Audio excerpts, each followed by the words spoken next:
Salam saudaraku, kembali kita berjumpa dan saat ini masih bersama dengan saya Pendeta Abrit Hendra Sofianto. Kita akan merenungkan bagian firman Tuhan.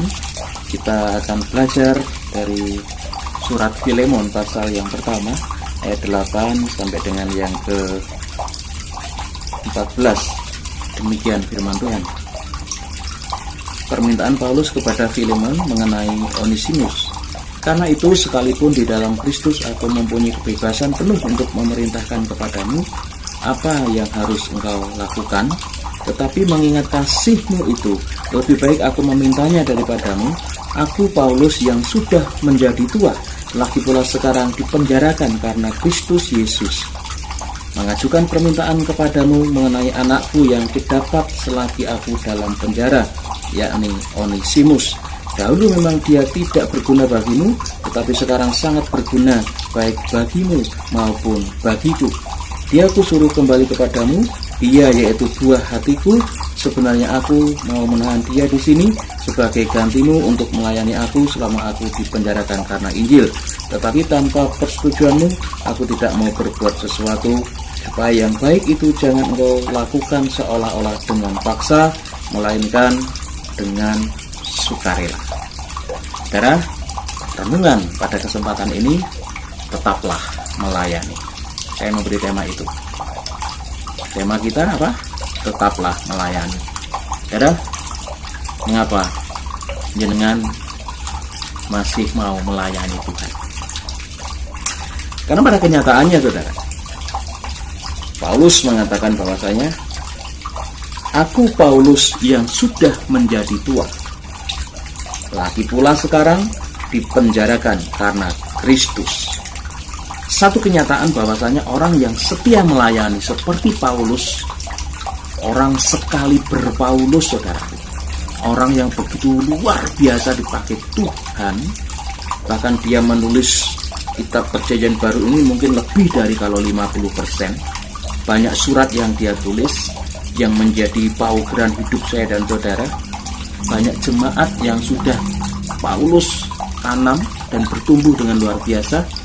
Namun di dalam surat ini kita tahu, sampai pada masa tuanya Paulus dipenjara. Jadi kehidupan di penjara itu apa ada enaknya? Enggak enak, saudara. Sampai tua Paulus masih mengalami ketidakenakan itu. Jadi benar ini, kita masih mau melayani Tuhan. Masa tua itu kan lebih enak kalau mengalami hal-hal yang baik gitu kan. Tapi kenyataannya Rasul Paulus sampai tuanya pun masih hidup di dalam penjara. Jadi kalau mau saya katakan, tidak ada enaknya menjadi hamba Tuhan itu ya. Terus ngapain dong kita harus melayani Tuhan? Toh kenyataannya melayani Tuhan itu rekoso tuwo, banyak menderita, tidak ada sesuatu yang menyenangkan diri. Orientasinya apa? Menyenangkan Tuhan dan menolong orang lain, berguna bagi Tuhan, berguna bagi orang lain. Sampai terkadang kepentingan kita pribadi pun harus kita relakan untuk dikorbankan. Kesenangan kita pun harus kita jauhkan, harus kita kalahkan demi kita menyenangkan Tuhan dan demi melayani orang lain. Itu yang dilakukan Rasul Paulus, saudara. Jadi benar, masih ingin melayani Tuhan. Kalau kita memang ingin masih terus melayani Tuhan, maka milikilah mental seperti Rasul Paulus. Bagaimana kehidupannya hanya ingin berguna bagi Tuhan dan berguna bagi orang lain. Bagaimana di dalam penjara pun, dalam keadaan susah pun, dia masih memikirkan Onesimus supaya dia boleh kembali kepada Filemon, tuannya. Di mana Onesimus ini kita tahu, dia dulu adalah budak dari Filemon. Namun karena kesalahan apa kita tidak tahu secara pasti, akhirnya Onesimus ini pergi meninggalkan tuannya dan menemui Paulus di dalam penjara. Dan di dalam penjara inilah Onesimus dimuridkan oleh seorang Rasul Paulus, dan pada akhirnya Rasul Paulus meminta kepada Filemon supaya menerima kembali Onesimus, bukan sebagai hamba tapi sebagai saudara. Nah, saya tidak mau membahas Filemon dan Onesimus, saudara. Namun kembali kita pada Rasul Paulus. Sebagai hamba Tuhan, dia benar-benar mendedikasikan hidupnya sepenuhnya untuk kemuliaan Tuhan, sehingga dia terus berpikir bagaimana hidupnya itu berguna bagi Tuhan. Meskipun keadaan susah, meskipun dalam keadaan yang sulit, meskipun tidak menyenangkan sama sekali, dia masih terus berusaha bagaimana hidupnya itu bisa berguna untuk kemuliaan Tuhan. Tidak hanya itu, saudara, di tengah-tengah keadaan yang tidak menyenangkan yang dia alami, di dalam penjara, mau makan bakso mungkin sulit ya. Makanya saudaraku bersyukur jangan masih bisa makan bakso, masih bisa lihat jalan-jalan. Orang di dalam penjara kakinya dibelenggu, nggak bisa kemana-mana, masih saja memikirkan orang lain untuk kebaikan persekutuan, untuk kebaikan Onesimus dan Filemon, ya kan? Ini loh hamba Tuhan, masih berani mengatakan bahwa diri panjenengan dan saya ini hamba Tuhan. Malu ya saudara, kita belum ada apa-apanya, kita seringkali kena masalah sedikit aja sudah mutung sama Tuhan, sudah marah sama Tuhan, sudah marah sama orang lain. Ketika orang lain gak menghargai kita, kita sudah marah luar biasa. Malulah sampai berani mengatakan kita itu hamba Tuhan, ya kan? Mungkin kita belum menjadi hamba Tuhan, masih belajar untuk mau menjadi hamba Tuhan. Mungkin itu lebih pas, karena standarnya hamba Tuhan itu ya seperti Rasul Paulus ini, bagaimana hidupnya ini tidak memikirkan kesenangannya, tidak memikirkan kenyamanannya, namun hidupnya hanya bagaimana dia bisa berguna buat Tuhan dan orang lain. Itu saudaraku. Jadi sekali lagi pertanyaannya adalah, masih ingin menjadi hamba Tuhan? Masih ingin melayani Tuhan? Jika masih, milikilah kehancuran hati dulu. Sadarilah bagaimana hidup kita yang tidak berguna ini, hidup kita yang hina ini, hidup kita yang hancur ini, hidup kita yang penuh kenajisan dan dosa ini telah mendapatkan kasih karunia Tuhan. Kita yang seharusnya dihukum karena pelanggaran-pelanggaran kita, kita yang kotor, yang menjijikkan ini, diambil Tuhan, diubah Tuhan menjadi sesuatu yang bernilai.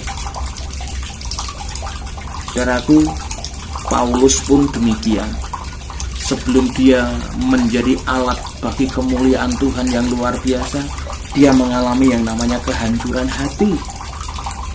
Bagaimana dia dulu yang begitu jahat, begitu bengis kepada orang-orang percaya, menangkap, menganiaya, membunuh orang-orang percaya, diubah Tuhan menjadi seorang yang penuh dengan kelembutan kasih, bahkan pada akhirnya menyerahkan hidupnya secara total untuk melayani Tuhan, melayani Tuhan dengan sepenuh waktu, karena dia sudah mengalami kehancuran hati.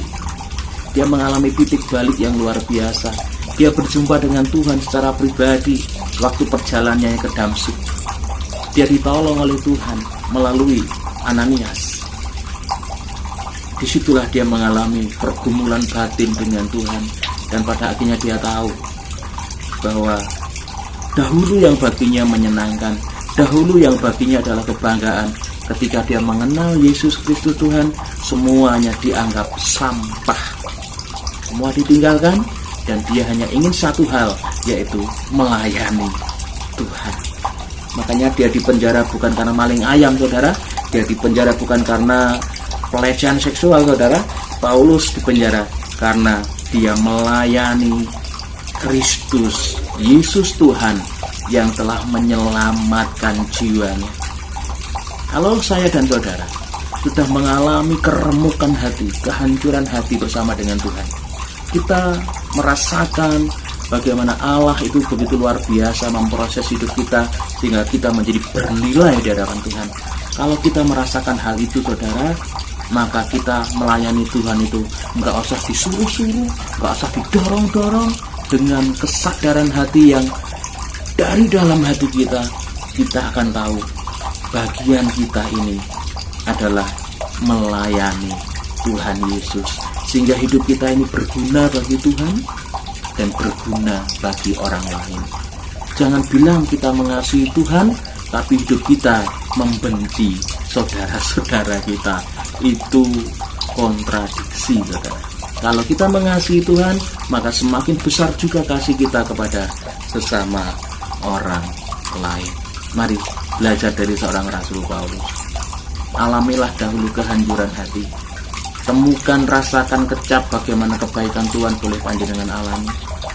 Ketika jenengan benar-benar memahami kasih Tuhan secara khusus atas hidup jenengan, saya percaya keinginan kita sama, yaitu melayani Tuhan sepanjang hidup kita sampai Tuhan mengatakan, anakku, tugasmu sudah selesai, pulanglah. Maka kita akan kembali ke rumah Bapa di surga. Jadi saudara dikasihi Tuhan, tetaplah melayani, tetaplah menghamba kepada Tuhan Yesus, meskipun keadaan kita kadang kita alami sesuatu yang sangat berat, meskipun kita sering mengalami tidak enaknya dibanding enaknya, tetapi situasi hati kita, sukacita kita, damai sejahtera kita tidak ditentukan dari keadaan di luar. Namun selama Yesus masih di hati kita, sukacita kita akan tetap terus ada. Keadaan boleh menekan kita, ekonomi boleh menekan kita, pergumulan boleh menekan kita, namun tidak akan pernah bisa menghilangkan sukacita kita, damai sejahtera kita, karena Tuhan ada di dalam diri kita. Tuhan Yesus memberkati kita semua.